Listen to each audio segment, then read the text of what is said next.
Hello, welcome to the Bible K through 12. This is grade 6,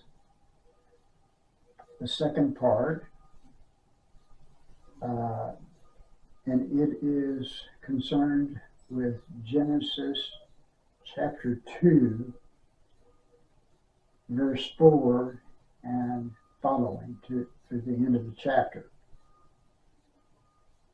And I entitled it The Generations of the Heavens and the Earth. And I'll explain that in just a moment. First, I need to correct something.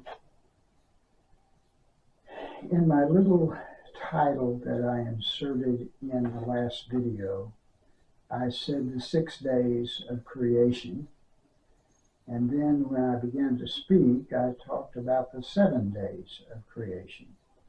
And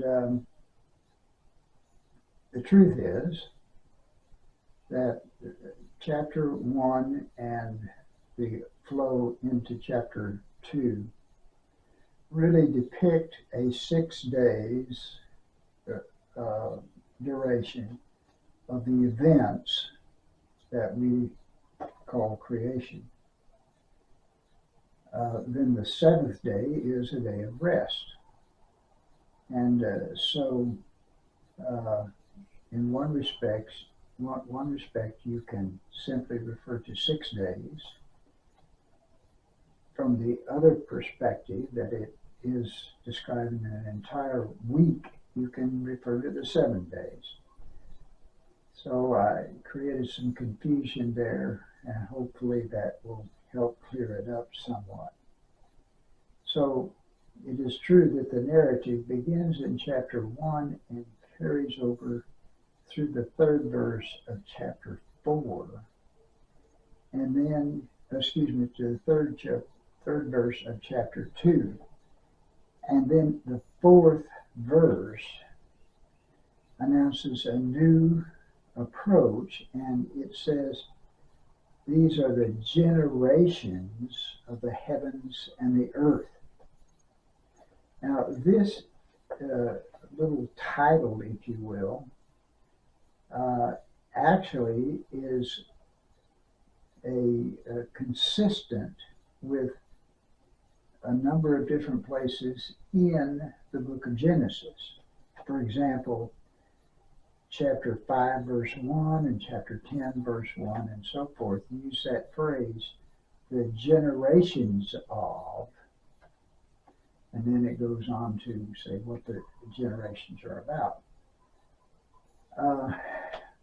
That word is toledoth, a Hebrew word, and that it is usually translated generations.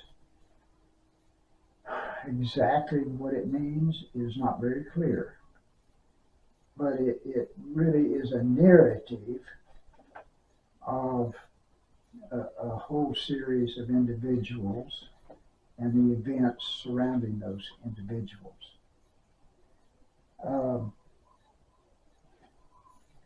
It appears to me, and some people might argue with me on this, that sometimes this little title, as I'm calling it,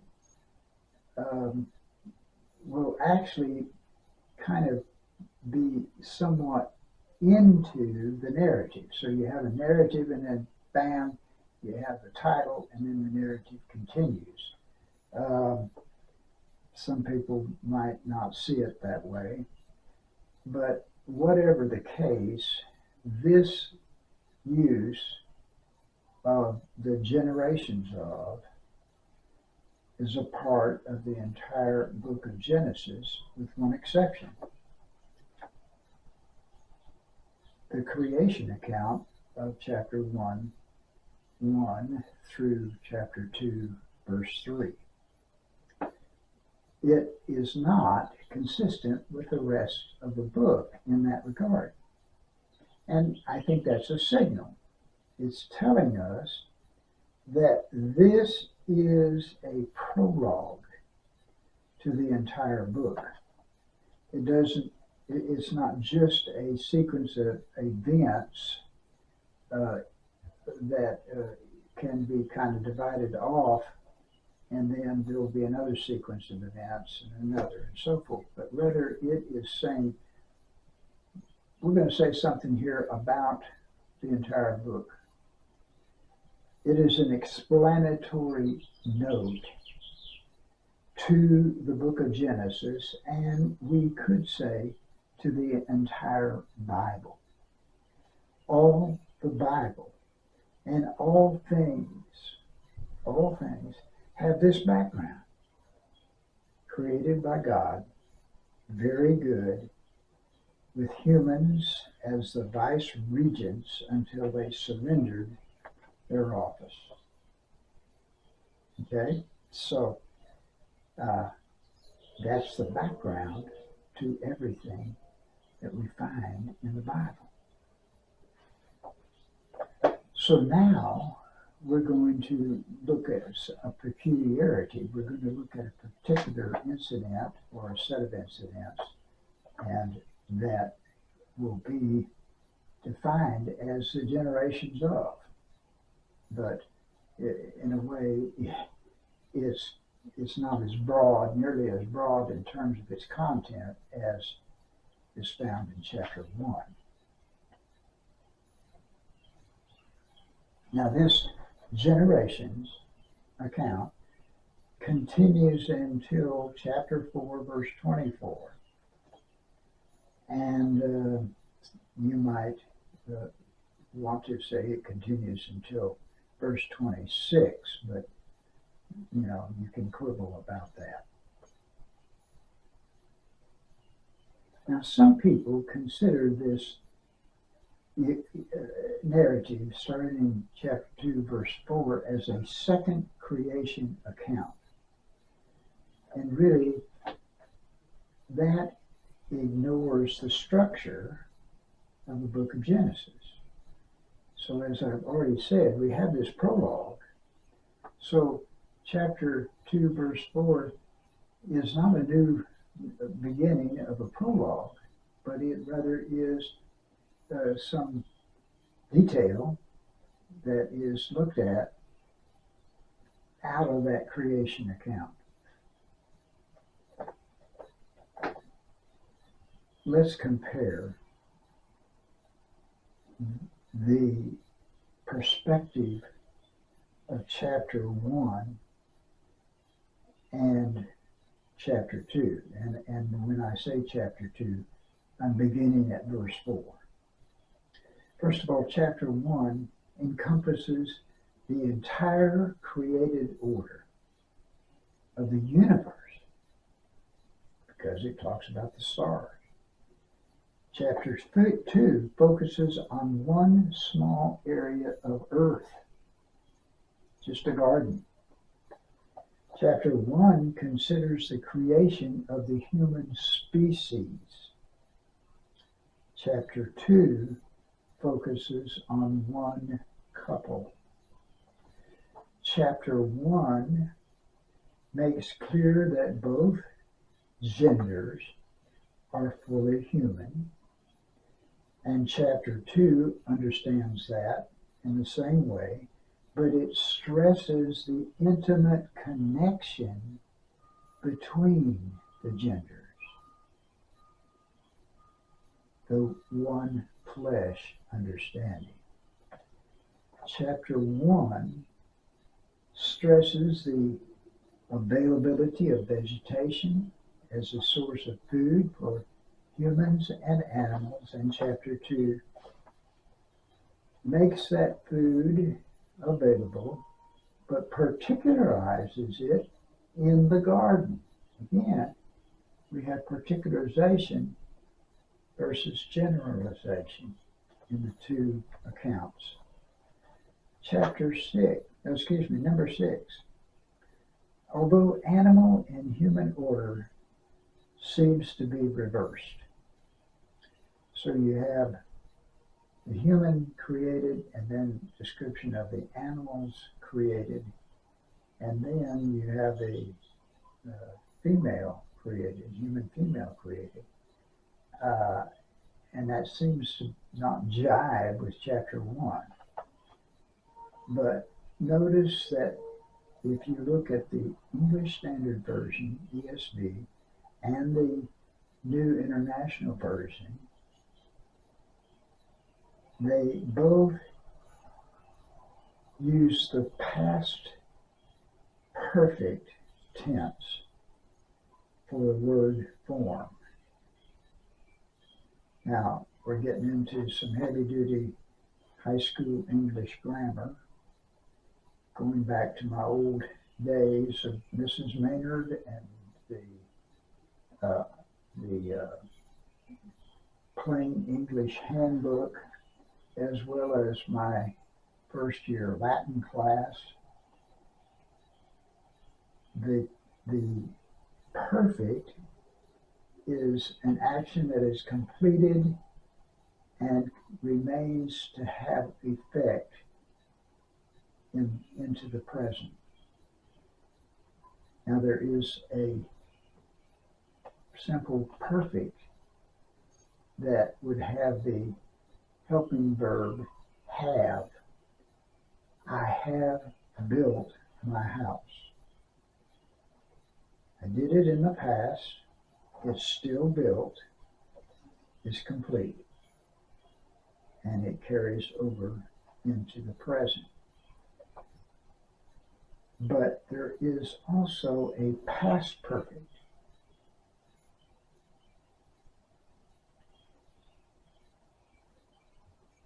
And that looks at the past action and uses the perfect idea with it. So I had built my house in 1956, but then it burned down in 57. So it was an action that took place in the past.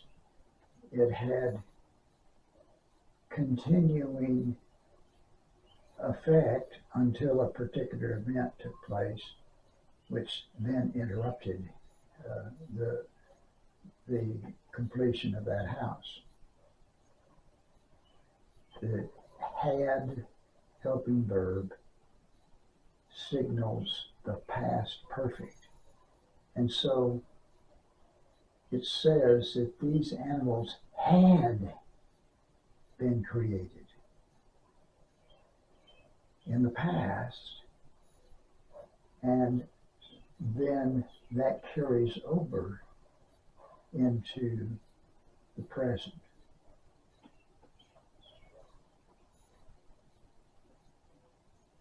So it could have signaled, the verb could be a signal that the animals had already been formed before the human was created. Now, verse 20, part B, says that none of the animals was a suitable helper for Adam. And I heard a professor in seminary making fun of this whole idea, which I thought was kind of sacrilegious, but anyway. This does not mean that the Lord made a mistake. It simply emphasizes the fact that the animals were not suitable mates. Okay, so you could say, well, I have 6 different shovels in my garage, and I've tried each one of them, and none of them really work for the job that I'm doing. And so try them all. I need to get a new kind of shovel. So here it was that these were not suitable mates for the man. Here's a little aside. Sometimes when I preached, I would say this is free of charge. Um, it's possible, just a wild idea, that this is inserted in this passage to be a statement against bestiality, which is a kind of perversion that we don't even like to think about, but it is having relations with animals. Okay, so not suitable. These were not suitable. So the female was made from the body of the male. Both chapter 1 and 2 state that the animals and the human male were made from the ground.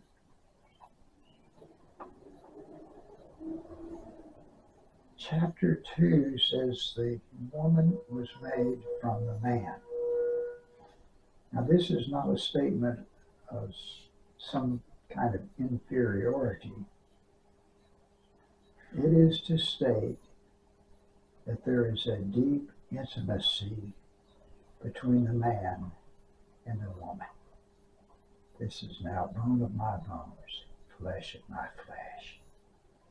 The two come together and they shall be one flesh. There is an intimacy there that is mystical, it is spiritual, as well as physical. And so this is the background for marriage that completes chapter 1. We go into chapter 2 and things start to change, and we're not going to get into that. Okay, so that completes the statements in Genesis concerning creation. In the next segment, I'll talk about the dynamite word, the word that we have ignored and don't want to talk about, evolution. Thank you for your generous watching of these videos. I'm humbled to think that you spend your time watching me. I hope, whether you're a long-time student of the Bible or you're brand new to it and you're one of those adults who don't have a clue what the Bible's all about, whatever your background is, I hope these are helpful. I hope they give you some insights that perhaps you would not have had otherwise. Whatever the case, I hope that you're blessed because you've watched these. Thank you, and I hope you will see me in the next video.